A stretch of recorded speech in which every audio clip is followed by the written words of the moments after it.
ne shqiptarët kemi groshën. Jo, unë se kam shumë groshën. Kam shumë qef në Shqipëri, kam shumë qef ambëlsirët, më pëlqen gjitha. Edhe byeku, edhe Sa e thjeshtë është sot për një adoleshent që të zej shoqëri? varet nga si sillesh ti edhe si është konstrukti jot për a je i prerë për të bërë apo jo.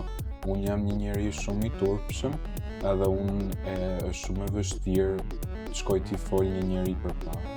Cila ishte gjëja më e trisht që keni përjetuar në 2020-ën? Domethënë si e keni parë ju me që ke qenë në një moshë vogël 11 vjeç? Mbase fakti që ti u zgjoshe mjes edhe shkoshe tu bërë rutinin tatë, për shembull banjo, lasyt e kështu edhe pastaj shkoha buk.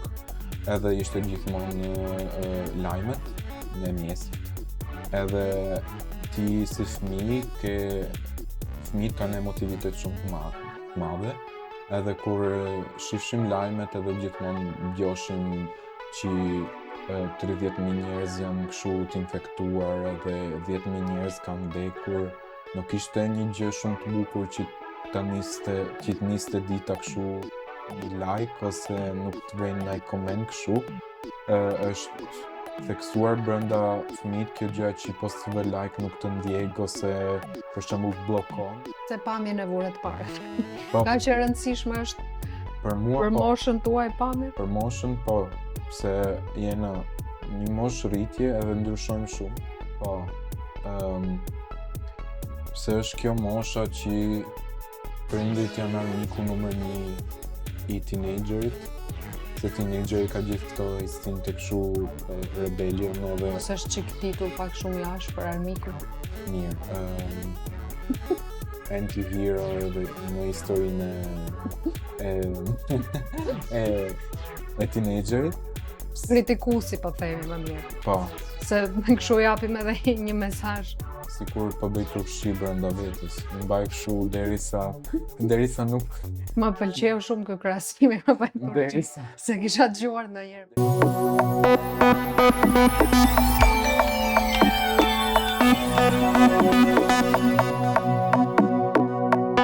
Mirë se erdhët, sot kemi një të ftuar të veçantë, një djalë 16 vjeçar, i rritur dhe i lindur në Itali, me prindër shqiptar, por që ka një lidhje emocionale shumë të ngushtë me Shqipërinë. Mirë se erdhe Matias. Faleminderit shumë për Të ftesën. lutem, prezantoje pak veten për gjithë ato që nuk të njohin. Po, përshëndetje, unë jam Matias edhe kam lindur në Torino në shtator 2008.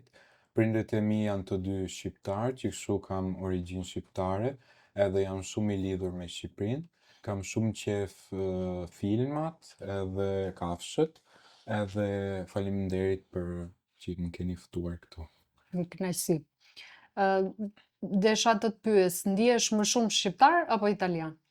Është një gjë gjithmonë që më pyesin shumë njerëz edhe në Itali, pse këtu unë jam i njohur si italiani, pse jetoj në Itali, edhe kur jam në Itali, jam i njohur si shqiptari, pse aty gjithmonë marrin kur duan të njohin, gjithmonë marrin si gjën e parë të pyetin nga je. Edhe aty në Itali s'ka shumë identitet shtetëror, nuk thua jam italian, janë më shumë, kanë një fokus më shumë për qytetin edhe regioni që është brenda qytetit, për shembull Torino është brenda Piemontes, edhe për shembull kur të pyesin nga je ti, thuajnë unë jam piemonteze, edhe nuk thuajnë unë jam nga Italia. Edhe mua më pyeten shumë se emrin edhe mbiemrin nuk duken italian, edhe që kështu për ato jam gjithmonë i njohur si shqiptari edhe këtu jam gjithmonë i njohur si italiani.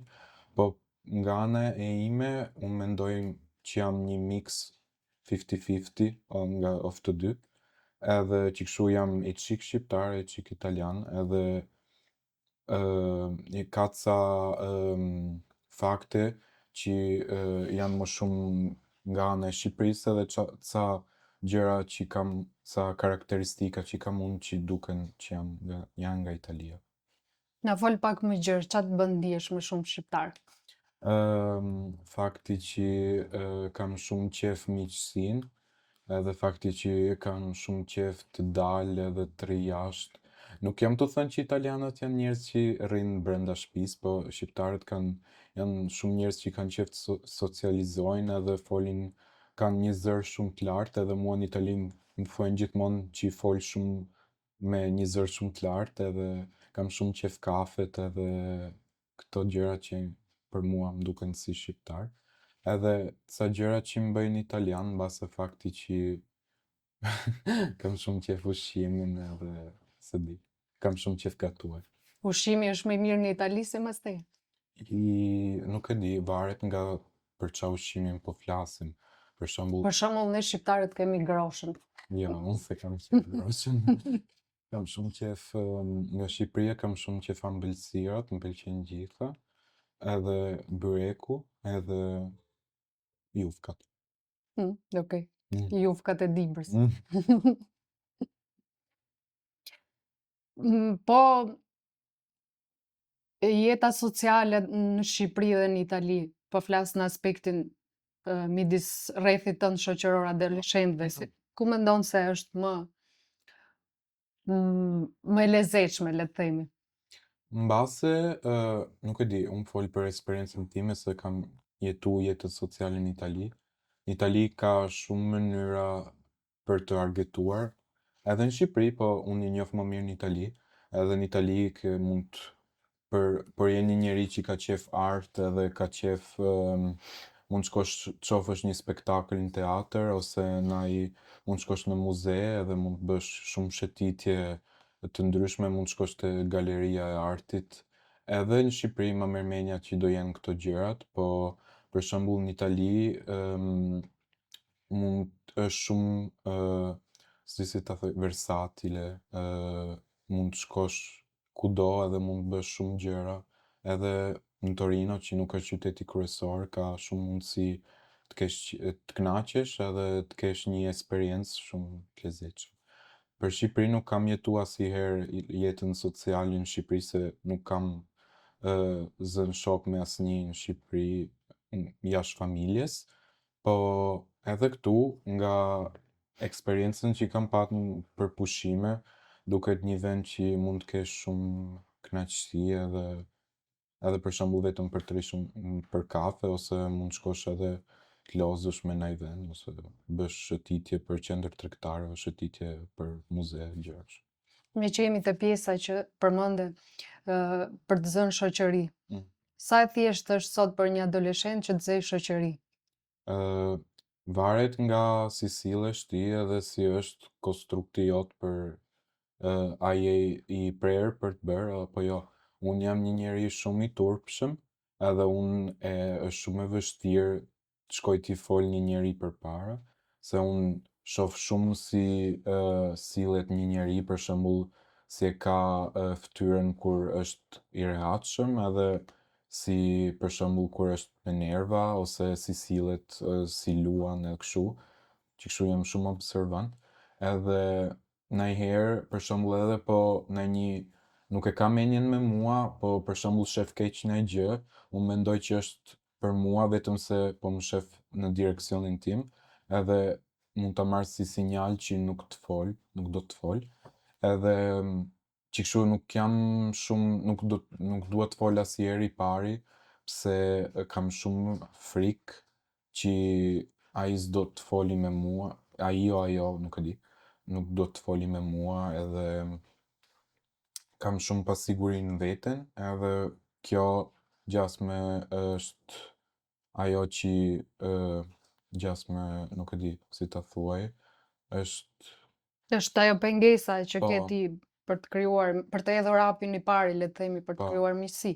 Edhe që kështu gjithmonë pres që ndonjë të më afrohet, po në 10% nuk do afrohet se mbase edhe ai ka ato problemet, nuk është i interesuar të bëj miqësi me mua.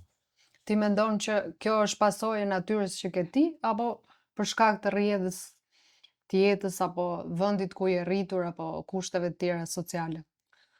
Se di, ambienti i shkollës time është një ambient shumë i lezetshëm, për të sa pse dukesh sikur je me i fluck, nuk është një pasqyrë e socialitetit e Torinos është i çik më e ndryshme, duket sikur je brenda prap me i Fluck. Edhe njerëzit janë shumë më të sjellshëm se sa njerëz që i mund gjesh për shembull me i shkollë tjetër, edhe gjëja që është karakteristike e ambientit shkollës time, gjithë njerëzit duken shumë të pasur, edhe mbase ca njerëz Kur flet pasur, flet gjithmonë për anën ekonomike, besoj. pasur edhe gjithmonë kanë shumë kështu menjen pamjen edhe vishen shumë me veshje shumë kështu Stil. po, kanë stile të ndryshme edhe gjithmonë flokët i kanë gjithmonë rregull edhe kështu që kështu duket i çik si naj perfect society, po jo, fakti është që najherë aspekti atyre gjithmonë i bën që të rinë me njëri tjetrin, për shembull, po unë kam qef shumë vishem me një goth style, do rri me ato njerëzit goth, edhe ato tjerët që mbase edhe po do të ndofrohen, nuk i lej t'i afrohen. Edhe Keni krijuar si grupacione në bazë të stilit. stilit edhe për shembull intereset, për shembull ato njerëzit që kanë shumë qef diskotekën rrin bashkë. Jo për që është një trait që i karakterizon, vetëm se gjehen aty në ato venet edhe pastaj misohen për faktin që kanë interese, për shembull edhe klabi i teatrit, rrin bashkë ato. Njihen aty për një interes që kanë gjithë edhe pastaj krijojnë miqësi e gjëra të kështu. Unë për shembull s'kam bërë asnjë gjë jashtë shkollës që ofron shkolla që nuk është jashtë orarit të shkollës. Edhe mbase kjo mund të jetë një pengesë tjetër që më ka vështirësu eksperiencën nga ana e miqësisë. Gjithë e gjithë është për mua mbase pandemia më ka ndihmu najherë pse unë isha i turpshëm edhe që kështu desha një mënyrë për të hikur nga tjerët se i kisha frikë, po tani po shef nga ana më e madhe, nga Në një plan më të gjerë. po, nuk më ka ndihmuar shumë se tani kam 3 shokë që mund të quaj të ngushtë në shkollë, edhe 3 a 4 shokë tjerë që mund të quaj që kështu mund të quaj të vërtet, edhe kjo është fakti që mbyllem brenda vetes edhe nuk kam shumë vështirësi të hapem, gjithmonë për këtë frikën edhe për ca pasiguri të tjera. Me që e përmende pandeminë në 2020-ën, sa vjeç ishe ti? 11. 11. Deri në moshën 11 vjeç, kishe i tjetër grup shoqëror? Domethënë i kishe këto frikra, le të themi, Po, për të shoqëruar, apo t'u theksuan mas 2020-s? po më shumë kur ishim në shkollë fillore që kështu ishim fëmijë, edhe nuk kishim kaq shumë, si mund të thuaj, nuk mendoshim kaq shumë këto gjërat se nuk dishim që ekzistoshin. Po unë për shembull në shkollë fillore kisha shumë shok, çuna edhe goca, edhe kisha shumë qef të risha me njerëz edhe nuk kisha këto frikat që kisha në pandemi. Pastaj kur hika në shkollë të mesme, unë isha shumë i turpshëm edhe pse nuk kisha asnjë nga klasat e shkollës fillore, isha vetëm, se më kishin ndarë nga gjithë, edhe ky ishte mbase një fakt që zmadholli frikën time, edhe nuk kisha, asnjë s'm folte në ditët e para të shkollës mesme, po pse nuk më njefshin që kështu, edhe unë isha kështu i çik kështu, isha gjithmonë me nerva, edhe po s'desha, po ishte një nerv kështu nga turpi edhe nga frika, nuk ishte Ishte një formë rebelimi. po, edhe që kështu nuk më folte asnjë, edhe sa plasi pandemia në shkurt 2020, e ndjeva si një sikur Zoti më ka ardhur dhe më ka mbrojt nga kjo gjë e keqe që s'desha të bësh, ajo. Edhe që kështu risha shumë me qef në shtëpi, pse nuk kisha shok, që kështu edhe me ato të filloret kisha nuk i gjosha më në telefon. Kishit humbur kontaktet. Po, fiks. pse ato kishin bërë shoqëri të tjera dhe nuk kisha unë telefon që kështu mund t'i gjasme mund t'i merresha në telefon. Vazhdonte koha edhe unë u lidha më shumë me ca njerëz online, me që ishim kufizuar edhe nuk mund delshim nga shtëpia, rishim gjithmonë përpara kompjuterit se shkolla na na detyronte kështu se po s'rishim para kompjuterit nuk mbëshim dot leksione, edhe po s'rish aty në orën 8 fiks ishe të shënoshin mungesë edhe ta vëshin regjistër ashtu. Edhe kjo gjëja ishte shumë e lodhshme se për sytë edhe për trupin, për posturën e gjithë gjërat shëndetësore, po edhe mendore gjithmonë të rish aty që edhe po t'ishin ditat shumë t'lezetshëm me diell edhe s'mund dilshe, po t'binte shi e kështu, rishe gjithmonë ashtu përpara kompjuterit çik si zombi, edhe do t'gjoshe gjithmonë leksionet kështu, edhe do të rishe gjithmonë me atë kamerën do ta kishe t'hapur, se po ta kishe t'mbyllur do thoshin që ti s'ishe Prezent. po, edhe ishte një jetë shumë e lodhshme edhe për prindrit edhe për familjen, gjithmonë t'jesh ashtu i kufizuar, ishte çik si never ending routine kështu, nga s'mund dalësh.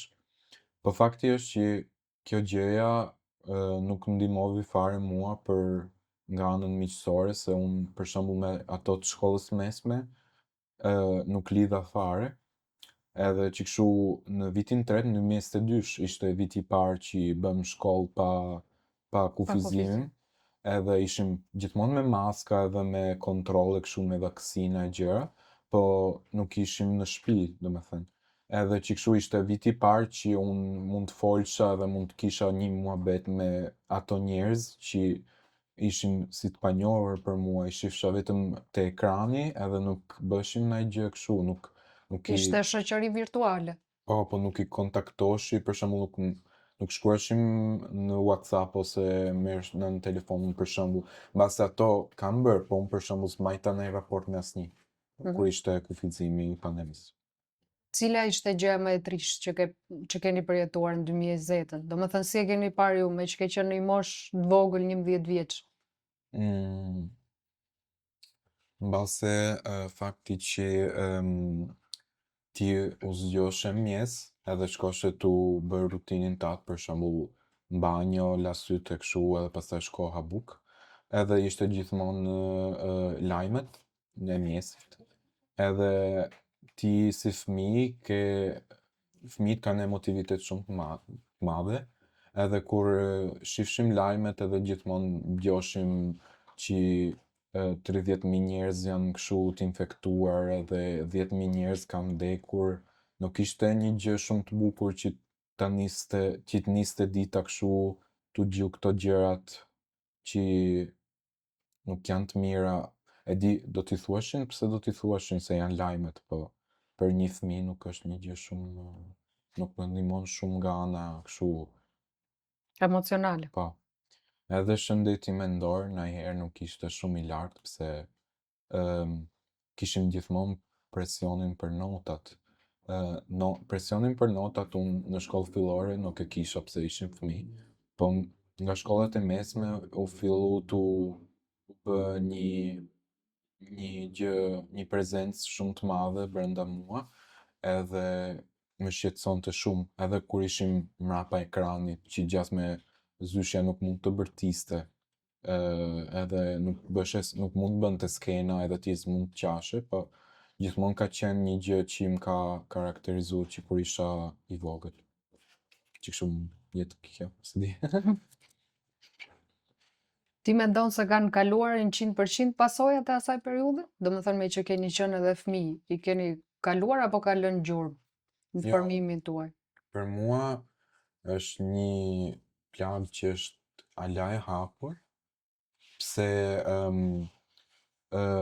ajo vështirësia që kam unë për të bërë shok, edhe vështirësia që kam për të duar veten edhe t'jem i lumtur siç jam, e kam nga ajo periudha. Edhe janë kështu gjëra që ndihen ala, edhe do hikin, shpresoj me rritjen edhe se nuk është një ndjerje shumë e mirë. Kjo bën fajtor për këtë periudhë. Mm. Ndoshta është pyetje e vështirë për ty se je një moshë të vogël, po ashtu siç e percepton ti. Nuk e di, ma mirë nuk e kanë virusi, nuk e s'ma merr mendje ka krijuar në një edhe kush e ka krijuar, shpresoj që se ka krijuar me dashje, po kush e ka fakti shtetet mbase kanë provuar me gjithë mënyrat ta kufizoshin, po rezultati final për kufizimin ka dalë kështu, njerëz të trishtuar, e di që nuk e kishin si faj ato, bën ç'a mund të bëshin, po është një efekt kështu i padashur, po që i ndodhi fatkeqësisë. Mirë, kalojmë në një gjë më të këndshme.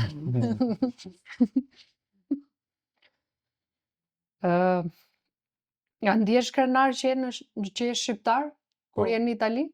Po, Edhe shumë. pse? Shumë, pse ma thuajnë edhe ato zyshet kur isha në shkollë, se fakti që unë i kam shumë qef gjuhët, edhe duhet të studioj edhe kur t'jem i madh, po fakti që mund të flas dy gjuhë kështu me versatilitet edhe kështu Me rrjedhshmëri. ti ndryshoj kështu pa problem, është një gjë që jam shumë krenar, edhe fakti që mund të eksploroj dy kultura të ndryshme, edhe që mund të thuaj që jam që jam i çik kshu e i çik ashu, është për mua një gjë shumë e bukur. Si e ke mësuar shqipen?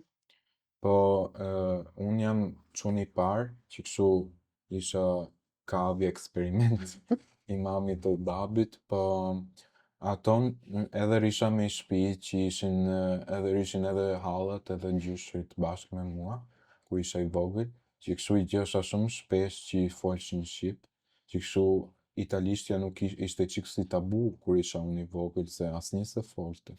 E folshin mbase babi edhe hallat kur shkoshin punë, edhe nëna. Po unë për shembull nuk i gjosha që folshin shqip. Unë nuk i gjosha që folshin italisht, i gjosha vetëm shqipen, edhe që kështu ka qenë gjuha e parë për mua. Edhe mbase kur isha pak i vogël e flisha edhe më mirë, pastaj mbas kufizimit e humba pak se folsha vetëm italisht me prindrit, po tani jam tu provu të fol vetëm shqip me ato, edhe me familjen, që kështu të mbaj këtë talent që kam edhe nuk ta humb gjuhën fare, se është një gjë e keqe për mua.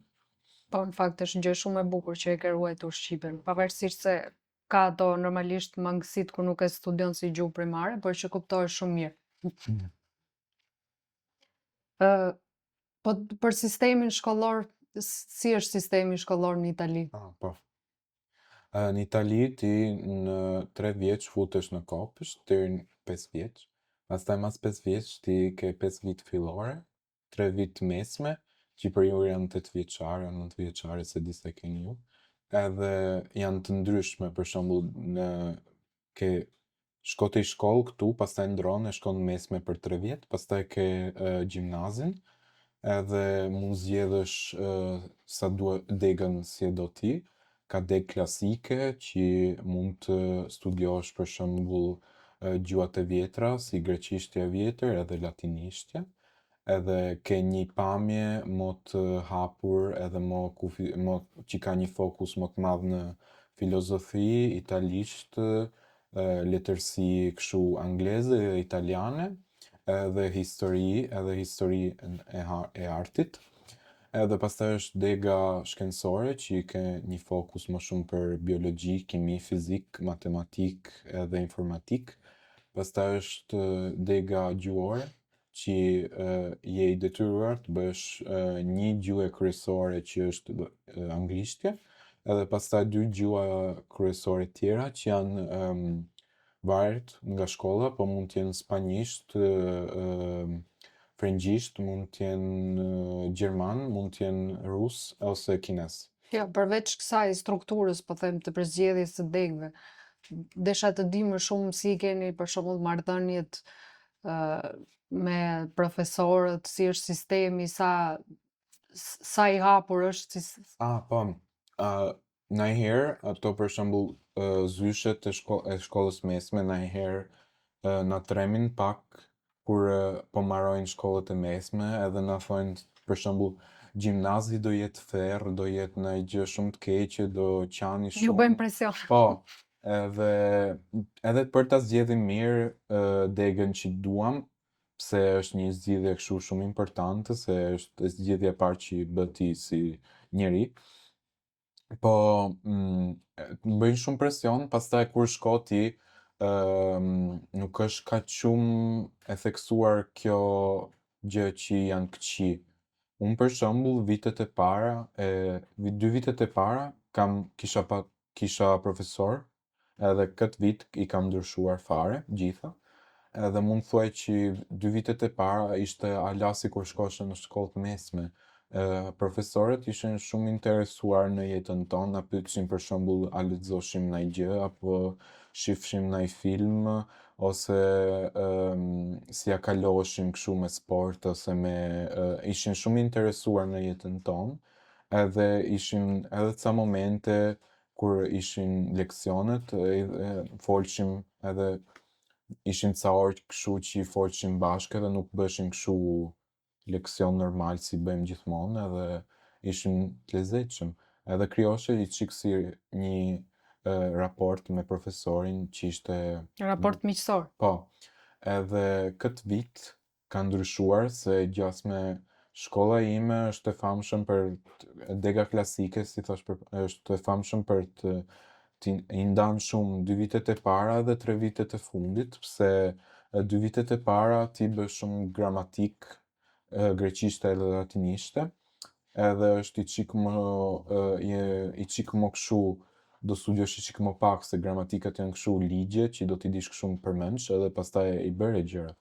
Tani futet në këtë vit fillon të bësh letërsi greke dhe latinishte, edhe letërsi italiane dhe angleze me më këshu me një fokus më të lartë, që këshu do studiosh më mirë, edhe nuk do studiosh vetëm tekstin, do studiosh edhe mendimin e kush e ka shkrujt, edhe do të dish edhe ta lidhësh me gjasme me ndonjë gjë tjetër, për shembull me piktura ose me imazhe kështu për Të shembull. futesh më thellë në kulturën e atij vendit që studion, po.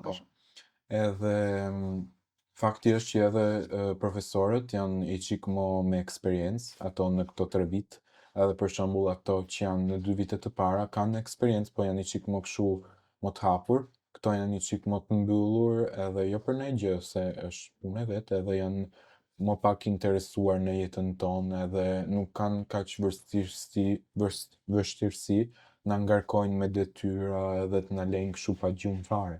Ato përpara mund të kishe qik më kështu i qik më dialog edhe mund t'i bësh për shembull s'postoj këtë provimin e kështu. Po edhe këtu nuk është që me këtë vit shkolla ime u bë ferr fare, jo, absolutisht jo.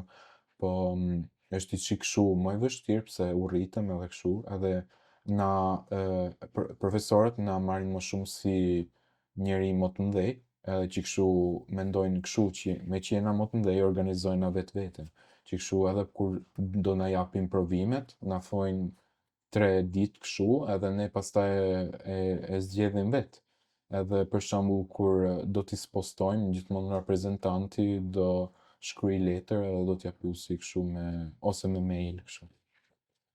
A ndiheni të lirshëm aty në shkollë, në kuptimin që në rast se doni të zhvilloni talente të veçanta ose keni diçka më specifike, ndiheni të hapur që ta komunikoni për shembull me profesorët ose Po, najherë, po, për shembull, në vitet e para për shembull, ishte një shoqe që vizatonte shumë, edhe kjo mësuesja e pyeste shumë, a ka vizatuar ndonjë gjë, ai pyete, na i tregonte kështu, i pyeste po mund të na tregonte ndonjë vizatim që i ka bërë. Ose për shembull, këtë vit kena pat i çun, se klasa ime është një klasë kështu që janë 2 klasa ndryshme që janë bërë bashkë, edhe është ky çuni që ka shumë qef lojrat elektronike, Edhe mësuesja i herë kishte bërë një leksion në anglisht për lojrat edhe social media edhe obsesionet që kanë krijuar në fëmijët. Edhe ky me që është shumë kështu ekspert edhe i ka shumë qef, ka pat mundësi t'japi një zë për këtë pasionin e vet, që kështu m'kje edhe unë për shembull i herë unë kam shumë qef kulturën aziatike. Edhe i herë për shembull kishim tu bëj leksion histori për historinë e Kinës. Edhe unë e njefsha i qika të periudhin që kështu mund të bësha i qik introdukcion për atë që mund të thonë të profesori pra. Që kështu, po, ato gjërat që kena qef, edhe këngëtarët, muzika ose piktorët mund të kenë një hapësirë të vogël brenda leksionit që kështu nuk jena të kufizuar si robot fare. Kjo është një gjë shumë pozitive. Tashi do të kaloj te një temë e nxehtë që është për të gjithë, si për të njëjtur edhe për moshën tuaj. Rrjetet sociale. Sa e konsumon ti ato, sa e konsumon rrjeti jot shoqëror, çfarë ndikimi kanë ato? Po. Është gjithmonë pjata e parë për fëmijët si ne, gjithmonë ne kena qef edhe e përdorim shumë, varet nga njeriu gjithmonë. Unë për shembull e përdor shumë, po pse unë nuk bëj sport ose ndonjë gjë, edhe kjo është një gjë e keqe e di, do ta bëj, do ta rregulloj këtë fatkeqësi. Shpresojmë. Jo fatkeqësi, thjesht është diçka që mund të ndryshohet. Edhe që kështu rri shumë telefon, pse edhe jam një njeri që është shumë vetëm, pse nuk kam shumë shok për gjithmonë ato vështirësi që kam pas në jetë. Edhe që kështu rri shumë, edhe mbase ndonjëherë kam screen time 10 orë, që është i çik i gjë pa pam. Screen time 10 orë, domethënë që është konsum konstant apo screen time thjesht që e lën sfonde dhe mund bësh diçka paralelisht? Jo, e lejnë sfond ndonjëherë, për shembull unë përdor shumë TikTok-un, jo për të pa video, më shumë për të dëgjuar muzikat e audiot, se ndonjëherë bëjnë ca kështu mashup edhe janë ca DJ që Miksime. po, edhe i dëgjoj kështu kur bëj për shembull detyrat, se unë jam një njeri kështu i çik si kështu i papar, se për shembull njerëz duan kështu qetësi kur studiojnë, unë për shembull kur bëj ato të shkruajtmet, përkthimet ose gjëra, dua një muzikë, ndonjë gjë që të më mbajë Që të kështu. rris përqendrimin. Po, Njëjtën gjë kam pas edhe unë. edhe që kështu e përdor shumë, po ndryshon fakti, për shembull një njeri që bë sport, sigurisht do ta përdori më pak, edhe një njeri që ka shumë miqësi edhe del më shpesh, sigurisht do ta përdori më pak. Fakti është që më të përdorur janë Instagrami edhe TikTok. Po, Instagrami është Instagrami për shembull, unë fol për rrjetin sociale time, edhe shokët e mi, edhe ato që njoh. Në TikTok e përdor më shumë për të parë kontenute, edhe ti konsumojnë kështu. Në Instagram Çfarë konsumoni më shumë? Çfarë përmbajtje? për shembull janë njerëz të famshëm, fakte, gjëra kështu, ose për unë fol për vete, pastaj se di. Unë shoh edhe ato që bëjnë për shembull janë serie, filma, animate edhe nuk janë, edhe kur janë animat bëjnë kështu edit për shembull me foto, video, klipe, gjërat, edhe i kam shumë qejf se vënë muzika poshtë, edhe i bëjnë për shembull anglezët, gjermanët, amerikanët, se në Itali nuk është një gjë shumë e theksuar brenda, po është i gjej shumë të lezetshëm. Pastaj për shembull me që i kam edhe qejf ato lojrat elektronike, PlayStation kështu, ndonjëherë shoh për shembull dalin kështu ndonjë trailer për një skin të ri ose një lojë të ri, e përdor TikTok-un për atë. Ose trailer për filma, ose ndonjëherë kështu për kafshë kështu shoh për shembull mace që janë tigra, ç'a del. Po, aty bien prej të gjithë edhe të rriturit kur shohin ndonjë video me mace dhe Po. qetë. Ato i kam shumë qef, po edhe për shembull ndonjëherë për shembull nuk ndjek për shembull moshatarët e mi që janë të famshëm, se aty ka shumë kështu njerëz që janë të famshëm edhe quhen kështu influencer, jo. Edhe po janë shumë moshatarët e mi edhe janë edhe më të vegjël ndonjëherë, edhe bëjnë kështu kërcime ose bëjnë kështu Ç'mendim ke ti për influencerat që janë në moshë më të vogël se ti?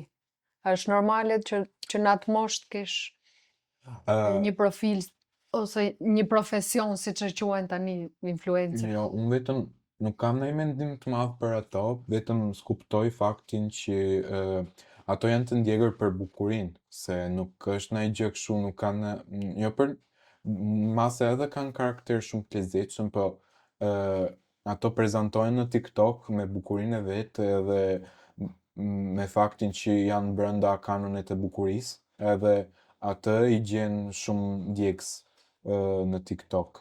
Edhe faktin që përdorin kështu teknika virale, përdorin hashtag të drejta edhe kështu audio që janë kështu që po shkojnë, janë në trend në këtë moment, edhe që kështu gjejnë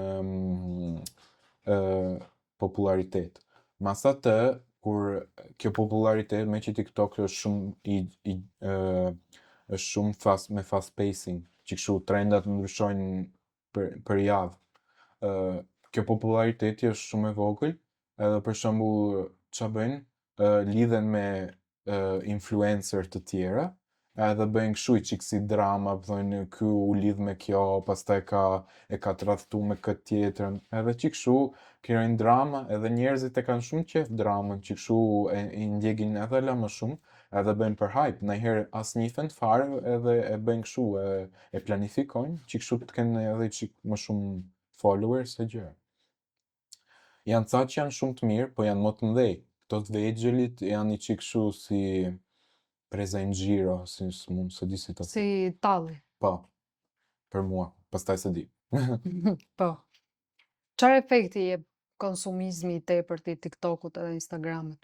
Ndikon për shembull te mosha jote për humbjen e vetbesimit, që gjithmonë shihni imazhe perfekte? Po, shumë.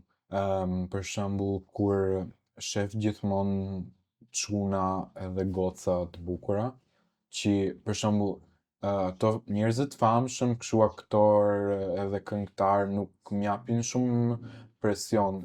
Është më shumë gjasme kur shef ato qytetit tim edhe që postojnë gjërat, foto edhe jo vetëm Udhëtime tjetër po, që udhëtime, ato gjërat m'japin më shumë presion. Nuk jam për shembull, shoh për shembull, nuk e di,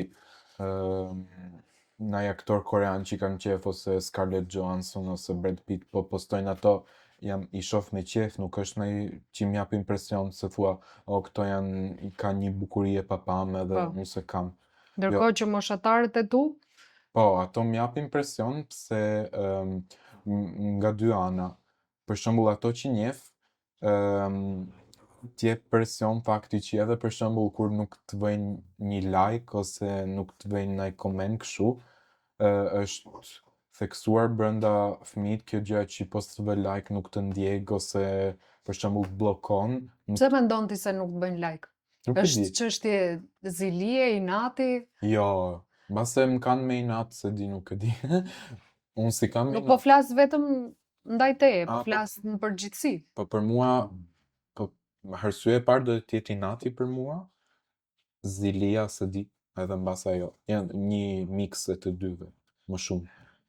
Ose ca herë vetëm se shohin edhe një njeriu pastaj për shembull ato që i quhen për shembull overthinkers, por vetëm zgjeni like nga një njeri për shembull e klasës ose ndonjë gjë kështu. Sa e rëndësishme është për ty i like?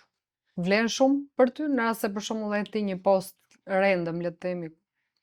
Po ndonjëherë për shembull po kam vër kështu qëllim në fotot edhe në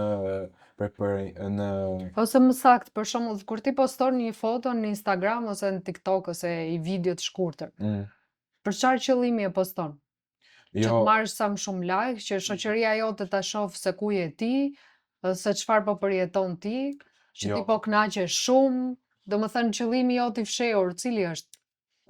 se di, më shumë ndonjëherë për faktin që dua Instagramin e përdor shumë si një librari digjitale kur mund të vëj ato memories edhe fotot. Për shembull, unë kam ndryshuar telefonin, tani edhe i humba gjithë fotot që i kisha vitet përpara.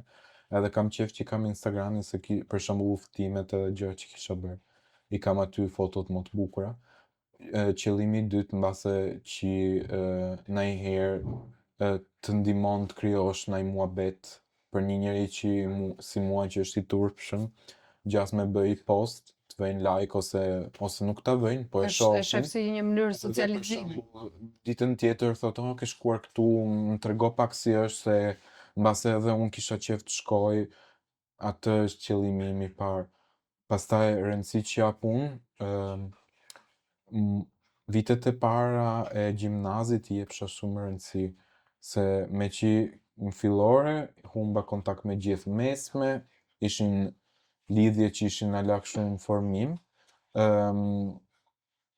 Desha të bësha lidhje të bukura në gjimnaz edhe me që shifsha shumë film kështu që ishin për teenagers, desha kështu një eksperiencë që kështu si ato shkollat amerikane që i tregojnë aty te filmat, gjithmonë plot me shok edhe me drama kështu. Po, Me edhe s'ka qenë kështu edhe isha shumë i zhgënjur nga kjo gjëja pse mendosha që do ishte kështu kishe pritshmëri hollywoodiane. Po, fiks. Edhe që kështu edhe pash ato të klasës time për herën e parë edhe më duken gjithë kështu shumë të bukur edhe pastaj po s'ishin për me vërtet bukur, mua më duken bukur. Edhe kisha shumë qef t'jesha shok me ato. Nuk ndodhi edhe që kështu provova gjithmonë me tu kriju i fasadë edhe brenda time, tu bë një njeri që qesh shumë ose që nuk është asnjëherë i trishtuar, që gjas me të bësh çik si clown, gjas me të provosha, ky bëhet shumë për qesh, bëhena shok me të. Edhe folshim për Instagramin e përdorsha për shembull për bësha gjithmonë bësha menje dhe qëllim tu bëj foto se desha ta bësha të lezetshëm që kështu të mi bëshin like edhe që kështu mund të thosha, po tani unë të rthosha një miqësi si gjas me të kam burë like që kështu jena miq tani. Ishte gabim, po, ishte vogël. Po. Sa të vërtet janë shokët e tu, si mendon ti? Jo, unë nga shkolla e mesme kam marrë 6 shoqe që janë të vërteta edhe ato e di që janë kështu si kolona edhe di që nuk janë njerëz me interes edhe kështu. Edhe jam shumë krenar që e kam si shoqe. Edhe këtu në gjimnaz mund të thuaj që i kam njohur 3 njerëz shumë mirë. Edhe me tjerët nuk kam ndonjë raport keq, folim, po është një raport brenda murat e shkollës. Kur dalim, nuk jena të panjohur, për shembull, po të shoh rrugës përshëndeten apo mbaron aty, nuk është ndonjë gjë shumë eksploruar, edhe po kam qef që ta mbaroj këto 2 vit që të kem bërë një herë muhabet me të gjithë, që kështu që mund të kem që kështu një menje për gjithë të Kujtim të bukur. po. Okej.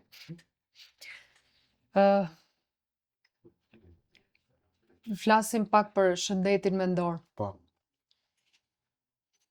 Sa problematika ka aty në shoqërinë tënde, në rrethin tënd ose edhe ti si individ? Kur them shëndeti mendor, nuk do them, nuk flas për probleme të rënda psiqike, le të themi, por për luhatje emocionale, për stade depresive të ndryshme. Nuk e di, na shqetëson shumë pamja, sidomos, si dukena për shembull në sy të njerëzve të tjerë.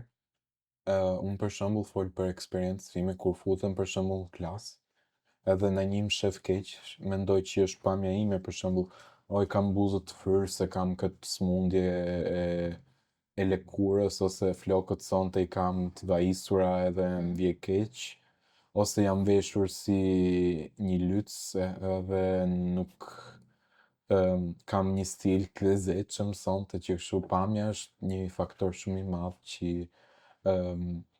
krijon shqetësim shumë të madh brenda njeriu, edhe brenda mua edhe brenda të tjerëve.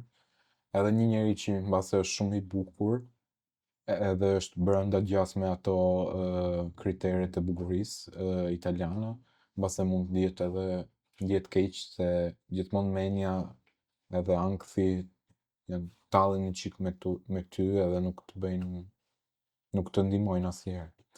I gjë tjetër është mbase fakti që shkolla është një efekt shumë kolateral, të krijon shumë shqetësim për presionin që të vë studimi. Ajo shkolla jonë është një nga më të vështirat për degën, edhe që kështu ke shumë për të studiuar gjithmonë, nuk ke naj muaj që kështu thuaj, këtë muaj mund të ri në qetësi edhe mund të kem një fokus brenda hobi ose gjëra që më pëlqejnë. Edhe kjo gjasme mund t'jetë një faktor shumë të madh që na streson edhe na trishton shumë se për shembull ti edhe ndonjëherë ndodh që mund studiosh shumë edhe nuk merr notën që ke qef ti të marrësh për disa arsye, gabime ose fakti vetë që ti u fut aty brenda edhe ule me ankth edhe e bëre provimin me ankth edhe ankthi nuk gjithmonë nuk të jep nuk të ndihmon edhe i haro gjërat për Padyshim. ankthin edhe që kështu shkolla, pamja të tjerë, që kështu, për shembull, Se pamjen e vure të parë. po Ka që e rëndësishme është për mua për po, moshën tuaj pamje? për moshën po, pse je në një moshë rritje edhe ndryshojmë shumë, edhe është ajo mosha gjithmonë që i ke kështu akni ose ke ato gjërat në lëkurë që pastaj ikin kur je i madh ose ke ato braces se di si thuhen në shqipe që të rregullojnë dhëmbët, syzet edhe përpara ishin kështu, për shembull, kam një shoqe që si ka qef fare t'i vej syzet edhe i duhen shumë, po nuk i ka qef se nuk i pëlqen si ja vëjnë ftyrën, formën e syzet. Pamja po edhe aty bëjmë shumë fizkulturë, bëjmë 2 orë në javë, që nuk është shumë, po është një gjë shumë e theksuar brenda shkollës italiane të bësh këtë fizkulturë kështu. Edhe kena gjithmonë 2 orët bashkë edhe ndrohena bashkë edhe fakti unë kam shumë kështu turp edhe nuk e kam qef fizkulturën. Se ke turp? Turp, se s'më pëlqen fare trupi im edhe nuk ndihem mirë me veten që kështu nuk kam qef të shkoj aty edhe të bëj lëvizje edhe gjëra që gjasme tregojnë sa i keq trupi im është edhe sa nuk më pëlqen. Që kështu është një gjë kështu. Unë se kam qef, për shembull, edhe klasa ime ka shumë qef se janë gjithë kështu, kanë trupa të mira kështu, unë për shembull kur vje ora për të bërë fizkulturë mua mbind flokët se për shembull kam shumë qef të thash një herë për shembull kisha më shumë qef të bësha 5 orë greqisht vetëm përkthime me fjalor të vinte koka, derisa të më vinte koka se bësha vrap ose ndonjë gjë kështu më të lehtë me to. Po përmende ankthin e shkaktojnë pamja, presioni i shkollës, i programit që keni. Po. Po tjetër? Qa e shqetëson një moshatar? Prindrit? Prindrit? Është një faktor tjetër? Po. Pse është kjo mosha që prindrit janë armiku numër 1 i teenagerit, se teenageri ka gjithë këto instinkte kështu rebellion edhe Mos është çik titull pak shumë i ashpër armiku? mirë. Anti-hero edhe në historinë e teenagerit. Kritikuesi po themi më mirë. Po. Se kështu japim edhe një mesazh Jo. jo të keq. Në familje, jo, fare. Jo, prindrit gjithmonë kanë një rol shumë të madh në rritjen e fëmijës, edhe nga sjellja e fëmijës kupton sa mirë të ka rritur prindri apo jo. Edhe unë jam shumë krenar për prindrit që i kam, pse nuk më kanë lënë asnjëherë mangut, po nuk thuaj që më vëjnë ato si njeri më vëjnë presion. Najherë një koment kështu i vogël që mbase nuk është thënë me naj kështu me një Qëllim të keq. Po.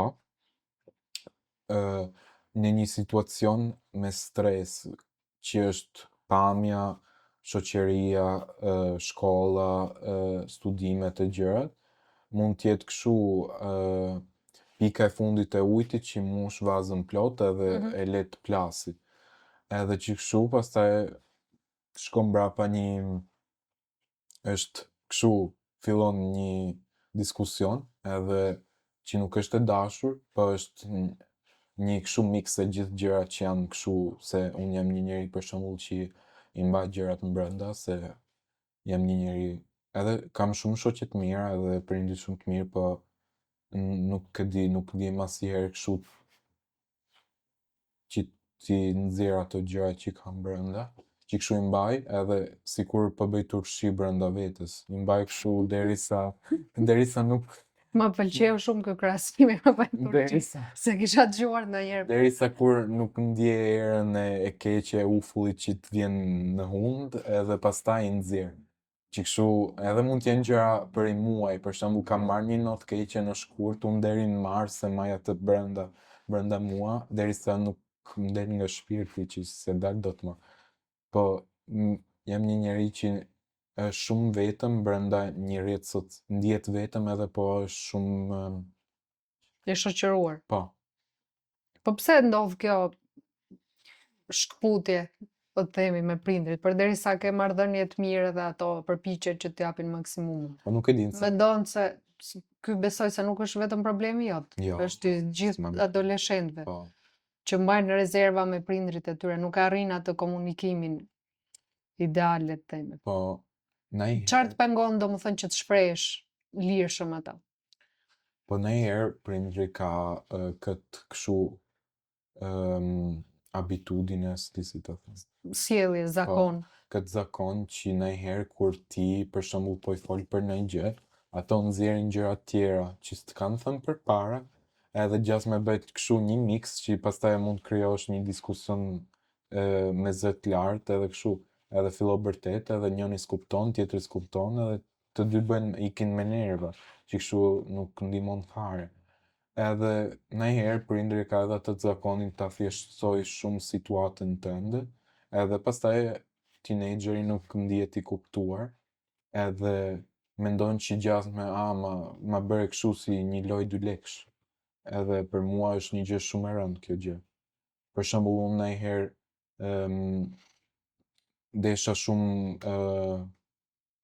të visha kështu me gjëra të gjera, se unë se kisha qef trupin fare, edhe ato ishin me mua kështu në qendër tregtare edhe më thueshin jo, mere mo qitrin i qik mo të ngushtë. Edhe unë isha shumë kështu, isha shumë keq se desha gjerën se desha të më qifsha brenda veshjet e mia se s'dua të tregoj shumë trupin derisa e modifikoja dhe dukem siç dua vetëm. Ndonjëherë tjetër është kështu ato kanë streset e veta e problemet e veta, edhe ne kena streset e tona, edhe që kështu është një clash brenda nga streset. Flasit. Po, edhe që kështu nuk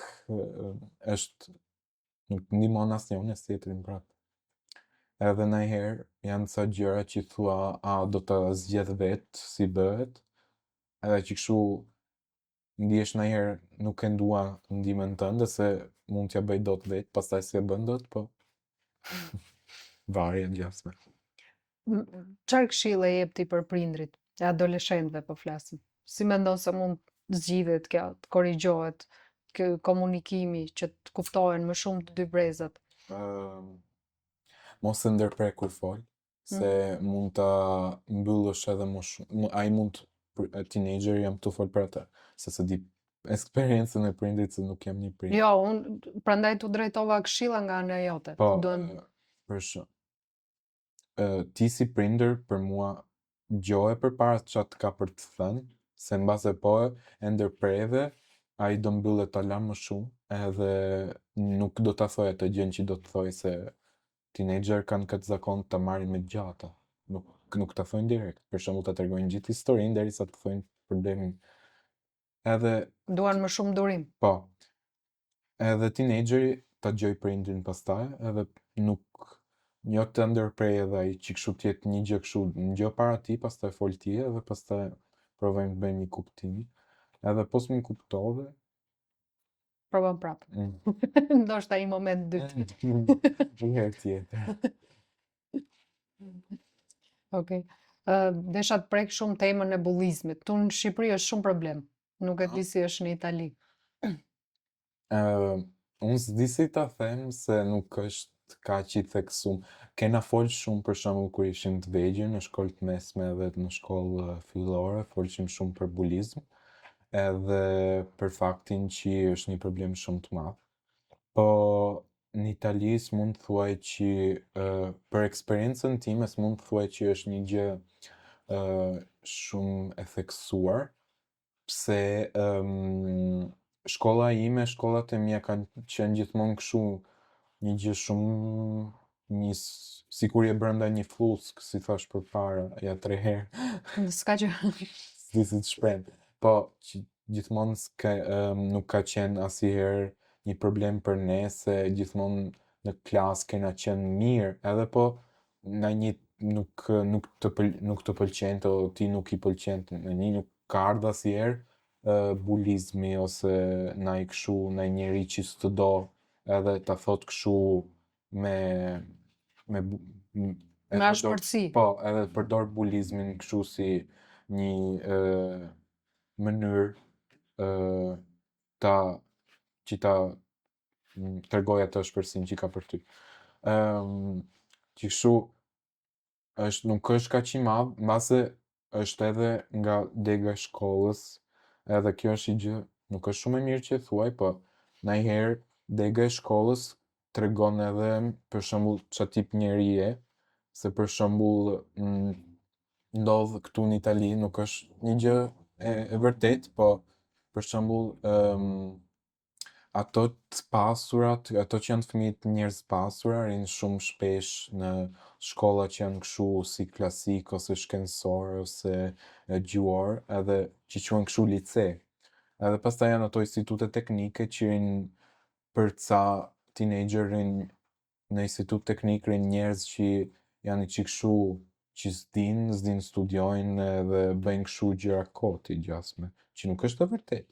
Po është kjo kredencë kështu e. Paragjykimi. Po, kanë shumë paragjykim, për shembull, ato që i bëjnë shkollën time janë njerëz kështu që janë kështu që janë gjithë kështu, që janë kështu që duan të vishën mirë, që nuk kanë qef të rinë me tjerë, që janë kështu, kanë qef lekët të gjë kështu.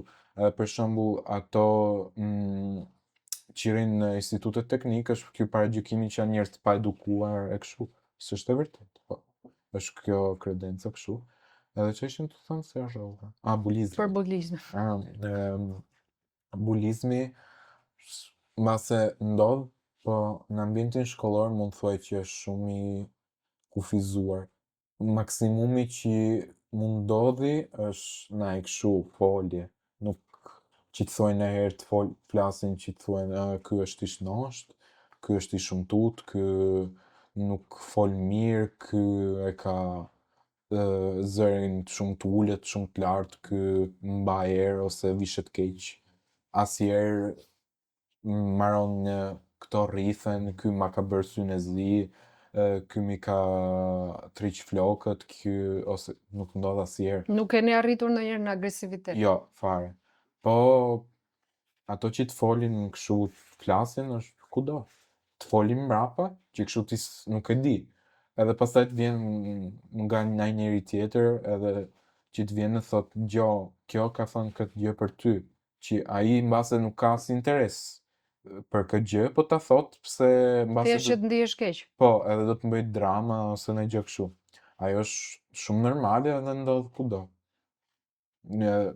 Pastaj ndonjëherë ndodh që bëjmë për shembull, mund bëjmë grupa kështu, që janë kështu shokë edhe bëjnë grup, edhe ndonjëherë folin për ty në grupa dhe gjëra kështu. Mua personalisht s'ma merr mendja më ka ndodh, asnjëherë s'm ka ardhur edhe ma ka thënë që më kanë folur keq, ose po ka ndodh ndonjëherë, po. Po në mënyrë direkte nuk të ka ndodhur. Jo, që të vjen ndonjë edhe thot je i shnosh si një top dhe je dukesh si baleno hipopotamo në gjë kështu, jo, më ka ndodhur asnjëherë. Shqyqyrëse do më.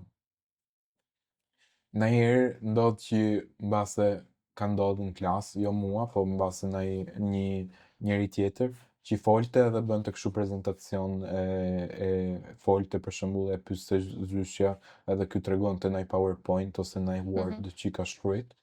Edhe mbase thonte ndonjë gjë kështu e thonte keq edhe qeshin shumë ndaj njeri, nuk e di, ose për shembull folte anglisht edhe nuk folte me tekst mirë, edhe e gjeshin si mënyrë për të përqeshin. Me pak fjalë, ekziston si fenomen, por jo në shkallë shumë të theksuar. Është më shumë më normal është cyberbullying se bullying normal. Ai është shumë Si është cyberbullying? Për ato që Po cyberbullying se kuptojnë si fenomen. për shembull, po ti cyberbullying është kur ndodh më shumë në rrjetet sociale, si për shembull Instagram, TikTok ose në gjë. Pse ndodh më shumë? Pse ndodh më shumë në cyberbullying? Ndoshta nga që janë më Se njerëzit ndihen më të mbrojtur mbrapa një ekran edhe sigur. e kanë gishtin më të lehtë kur për shembull mund të shkruajnë bitch ose ugly ose ndonjë gjë kështu edhe e kanë më të thjeshtë ta shkruajnë një insult se nuk është asnjë që do t'i thuaj je ti se ti fshesh mbrapa një avatar edhe një emër kështu i kriju. Sepse nuk kanë përballje reale. Po, që kështu e ndodh, cyberbullying ndodh më shumë njerëzit që kanë qef të mos kanë qef edhe bëjnë kështu, publikojnë shumë në rrjetet sociale, edhe për shembull bëjmë video në Instagram e në TikTok edhe ndodh më shumë kur njerëzit publikojnë veten, edhe ç'a bëjnë, për shembull një si mua që bë fotot e venet që shkon, nuk mund t'i ndodh cyberbullying. Një njeri që vë fotot e vetes mund t'i ndodh më shpesh cyberbullying. Për shembull, po vë një video në TikTok edhe ai bë shumë like edhe shumë visual, janë gjithmonë burrat e gratë që thotë je shnosht, ke dhëmbën e shtrenjtë, ke sy'n kështu, je lyer keq, je veshur keq. Po gjejnë çado lloj Atë bluzën që ke është falso, ose për shembull janë dy njerëz tregojnë veten që janë të martuar, delaj nesër do të jenë të ndarë. Fillojnë bëjnë këtë po, komentet me urrëtie. Hate bombing, nuk ndonjëherë janë shumë kështu rage baiting, bëjnë shumë, është shumë i normal tani. Për shembull, del një gocë ose një çun që është i çik më kështu i mushur, edhe nuk është skinny si duan gjithë, edhe thotë, kjo ka hëngër gjithë McDonald'sin bashkë me ato që punoshin brenda McDonald'sin, edhe po, gjëra kështu. Ose për shembull ka ndonjë interes kështu, për shembull ka qef shumë Legot, ose për shembull ka qef shumë lojrat, edhe harxhovi shumë lekë në të gjë, edhe ndonjë thotë, ka lënë mamin pa punë, ka shet gjithë shtëpinë, gjëra kështu. Gjithmonë janë të prirur për të lënë komente negative. Po. Desha të kthehem pak te shkolla. Ti studion për? Ti studion për? Shkollë klasik, lice klasik quhet. Për gjuhësi? Gjuhat vjetër. Gjuhët vjetra. Çfarë shikon interesante te gjuhët e vjetra? Fakti që më shumë për letërsinë, se gramatika nuk ishte një gjë që isha kështu, do futem këtu për letërsinë, për gramatikën, se nuk është gjëra që nuk je i tërhequr nga gramatika e gjuhës, je i tërhequr nga letërsia edhe nga mënyra që njerëzit e përdorin për të shprehur veten. Si mendon ti se gjuha sot që shprehet midis adoleshentëve, që përdoret në rrjetet sociale, në mesazhet, këto shkurtimet, si mendon se është gjymtuar gjuha? Me që merresh edhe me studimin e gjuhës. Po, nuk dëmtuar se di se edhe unë përdor slang ndonjëherë edhe ato gjërat që janë kështu shkurtimet i përdor. Për mua, po ti përdorësh ashtu në tekst, kur shkruan mesazhe nuk është një gjë të keqe. Nuk mendon ti se ndikon përdorimi i përditshëm në tekste, në komunikim me njëri tjetrin? Nuk mendon se ndikon që adaptohet njeriu me atë lloj të shprehuri edhe pastaj të bëhet një zakon edhe ti e humb Po, aftësinë e të është shprehurit keq kur qartë. bëhet i zakon edhe e përdor për shembull kur fol, edhe për shembull në italisht është pse, thuhet perché, edhe atë e bën p, k. Edhe për shembull shumë njerëz e përdorshin tani, jo se tani ka ardhur ky trend që janë cringe, edhe tani se përdor më asnjë, po e përdorin ndonjëherë e përdorin kështu.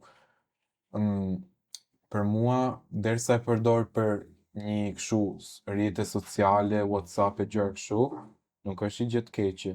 Pastaj kur për shembull ti bë një shkrim për shkollë edhe shkrua PK ose shkrua ndonjë gjë, ndonjë Në fjalore folurën zlengë, zyrtare, po. po, edhe nuk, edhe se shkrua ndonjë fjalore zlengë, ajo nuk është e mirë për mua se do adaptosh mënyrën që mënyrën E që kuptoj, fol, por përdorimi i shkurtimeve në jetën e përditshme, në subkoshente mund të çojë që ti përdorësh një gjuhë të gjymtuar edhe kur vjen fjala për të bërë një raport shkencor apo një artikulim më të avancuar, le të themi. po nuk është gjë shumë e mirë që ti përdorësh për mua.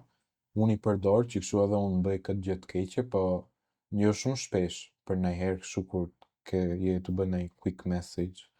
Po bëhet zakon nuk është shumë mirë se gjua pastaj humb gjithë atë bukurinë e vete. Edhe fakti që tani për shembull janë shpifur ato neopronouns, edhe njerëzit për shembull Çfarë janë neopronouns? ato që për shembull komuniteti LGBT është shumë e madhe dhe ka shumë seksualitete të ndryshme, edhe ca për shembull përdorin neopronouns, edhe për shembull si they them. Edhe they them punon ngjashme në gjuhën angleze, se gjuha angleze ka atë është e krijuar kështu, edhe mund të përdori edhe atë they-n, edhe nuk they them edhe mund të krijosh kështu fjali edhe kështu. Po për shembull në gjuhën italishte nuk mund të thuash loro, që është they them përkthuar, ose ndonjë gjë tjetër, cat ose gjithë ato pronouns që i kanë krijuar janë shumë të vështira të përdorësh, edhe pastaj ato e zënë si sharje që ti s'përdor ato pronouns, po nuk je i prerë, gjua nuk është e prerë për të përdorur më kështu. Edhe për mua është një gjë shumë e keqe që këto neopronouns se nuk janë natyrale, një gjë e parë, edhe nuk janë të mirë nuk i përdor dot me gjuhën se gjua s'është nuk është krijuar për gjëra tjera, jo për përdor neopronouns. Është brenda me ato shkurtimet, po shkurtimet gjasme mund t'i përdorësh. Po edhe për shembull zyshja kur përdor shkurtime të kërcënon. Kur e shkruaj për shembull aty. Si të kërcënon? Thot çam Kritikon, po, domethënë që mos ta ul notën edhe ta bëj kështu, ta rrethon kështu me të kuq shumë, edhe thot çam ke shkruajt këtu edhe bëhet i çik me nerva, në shaka gjithmonë po. me Ndonjëherë, për shembull, fakti që përdorim shumë telefonat, ndonjëherë për shembull gjuha italiane është shumë kështu, shumë artikulume edhe përdor shumë kështu shumë gjëra të ndryshme. Ndonjëherë ndodh që me që nuk i shkruan për shembull artikullin femër, ndonjëherë kur ke a, e, i, o, u përpara, do i gjet vogël këtu i presje, po është lart. Edhe ndonjëherë nuk e shkruan aty në telefon, edhe ndodh që për shembull kur je tu bën ai tekst ose ndaj përkthim nuk e shkruan, ose nuk e shkruan për shembull kafe, e shkrua kafe, edhe zyshja ta ze si edhe ajo është pse të bëhet zakoni që nuk e shkruan aty në telefon, edhe pastaj haro ta shkruash edhe aty, ajo pastaj bëhet kundra vetes, se t'ulet nota për i gjë koti. po. Me që e përmend edhe pak më parë te terminologjia. Kjo propaganda që është bërë vitet e fundit për, le ta themi, komunitetin LGBTQ. Sa i theksuar ka qenë në Itali?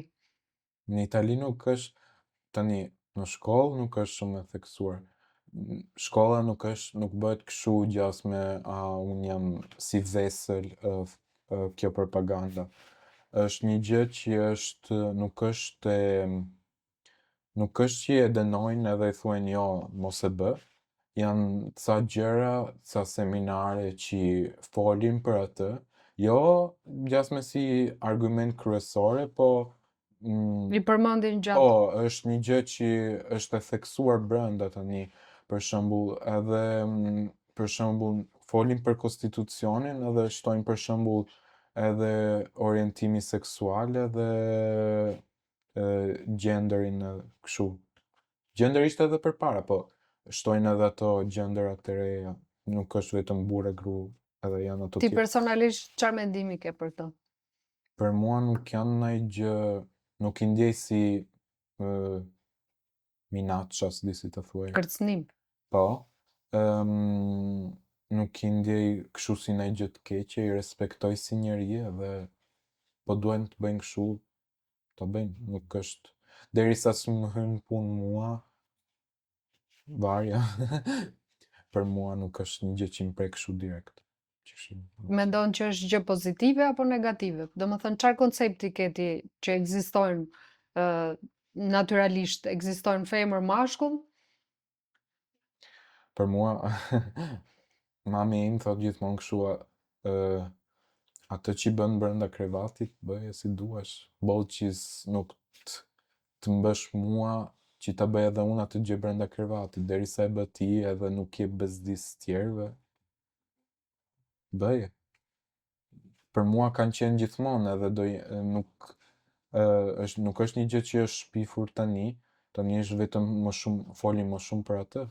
Për mua ka qenë edhe në vitet e parë, për shembull studioshim grekët e vjetër, edhe ato ekzistoshin burra edhe gra që i kishin qef të rishin me burra edhe gra tjerë. Kështu nuk jam kaq shumë është i gjë e papam. Cilat janë ëndrat e një adoleshenti? Unë e ndroj shumë të studioj jashtë. Nuk është që nuk e dua Italinë, po kam shumë qef shoh shumë filma, edhe kam shumë qef ato që janë ambientuar në Amerikë edhe nazi, edhe kam shumë qef për shembull se gjimnazi do ta marrë këtu, se s'ka sens ta marroj me i vend tjetër, po kisha shumë qef edhe për udhëtim kështu, normal të shkosha o në Japoni, o në Kinë, ose në Kore Jugore, ose në Amerikë për shembull, qytete për shembull si New York, Chicago.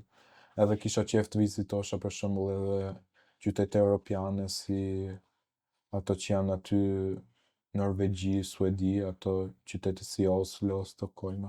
Kam shumë qef të udhtoj, ajo është ëndra më e madhe për mua.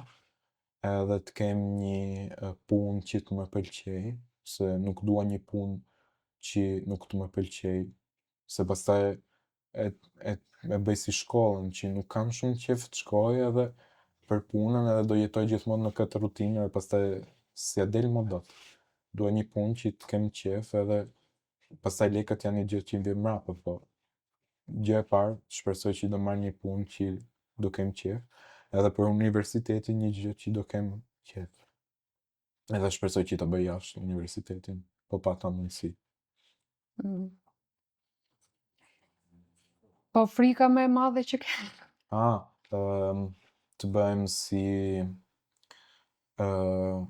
nuk e di kush e tha, po e gjëja që të bëhesh gjasme njeriu qik si kukull, që je kështu lindje, rritesh, bësh shkollën, fillo puno kështu në zyrë, kështu si një gjë, edhe pastaj martohesh, bë familjen, bëhu i vjetër e vdes, kështu jeta kështu si e di që është kështu cikli, po duhet bëj një gjë që që t'jem krenar që i kam bërë, një gjë që t'kem qef, nuk dua të bëj, ta marroj ciklin edhe ja, marrolli.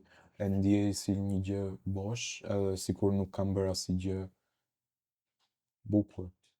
Dua të krijoj shumë kështu memories, edhe të kem qef derisa mundem të kem qef. Pastaj mas atë, base shohim si do bëhet. Me një gjë që nuk kemi përmendur që kishe dëshirë ta përmendje. Nuk e di, se di. No, nuk kam ide. Ndoshta ndonjë moment vështirë që ke pasur Ah, e që s'ke fol me njeri. po këtë vit, me që u rrit vështirësia në shkollë, kam vuajt më shumë, pse nuk isha gjas me gati për këtë rritje. U adaptova pastaj me kohën, po për shembull fakti që më ulen pak notat më ka bërë shumë keq, edhe e kam presionin që më vënë te shkolla, më ka bërë shumë, ma ka ul shëndetin mendor shumë, edhe u zgjosha mjes edhe ishte e hënë, edhe priça që t'vinte premtja që kështu mund të risha qetë për i dikt. Edhe me shoqërinë ishte që kështu gjithmonë isha me stres, edhe najherë bësha diskusione dhe padashje me ato që isha ngushtë, vetëm se isha shumë i stresuar nga shkolla, pse organizimi ishte që keq këtë vit, e pata shumë keq, edhe nuk isha asnjëherë kohë për të gjas me të vësh aty të ulsha të shohsha i film, që kështu këtë vit kam parë shumë pak filma, kam luajtur pak, nuk kam luajtur kështu me kënaqësi, vetëm sa për të. Edhe për shembull kur vinte shtuna e diela, këtë herë kena pat shkollën edhe në shtunë, që kështu edhe mbase këtë ritëm që ka ndryshuar, më ka gjasme më ka influencuar këtë eksperiencën time shkollore, edhe që kështu edhe kur vinte koha e pushimit, kishim edhe aty shumë detyra, që kështu nuk kisha shumë qef t'i bësha, edhe risha gjithmonë i trishtuar edhe i stresuar. Edhe për shembull, këto profesorët e marrin shumë me ngadaltë na japin notat, për shembull e bëjmë tani provimin, na japin mbas 2 muaj. E unë risha gjithmonë me mendimin e notave, që për shembull dua të Kishe gjithmonë anktin e rezultatit. po. Edhe që kështu u bë një mix me emociona të këqija, edhe jam shumë i lumtur që mbaroi ky vit, edhe shpresoj që ai që do vi do jem më i organizuar edhe më në qetësi me veten, edhe mbase gjej ndonjë gjë që ta shfryzoj stresin me atë, edhe që kështu të jem më i lehtë. Edhe unë ta uroj gjithashtu. E atëre, si përfundim, do doja që të leje një mesazh për gjithë moshatarët e tu. Çdo gjë që e ndro, provo ta bësh, edhe po është ndonjë gjë që gjasme nuk është shumë e konsiljuar, nuk di si E këshillueshme, Po. arritshme. Gjithë ëndrat që do t'i bësh, provo t'i realizosh, me ndim ose pa ndim, ti vetëm mund po e do ti, do ta bësh për mua. Që kështu provo t'i realizosh gjithë ëndrat që ke, edhe me shpresë do t'i realizosh, edhe ta uroj edhe unë që t'i realizosh. Matias, faleminderit. Faleminderit. Ishte një bisedë shumë e këndshme. Të uroj gjithë mirat. Unë faleminderit.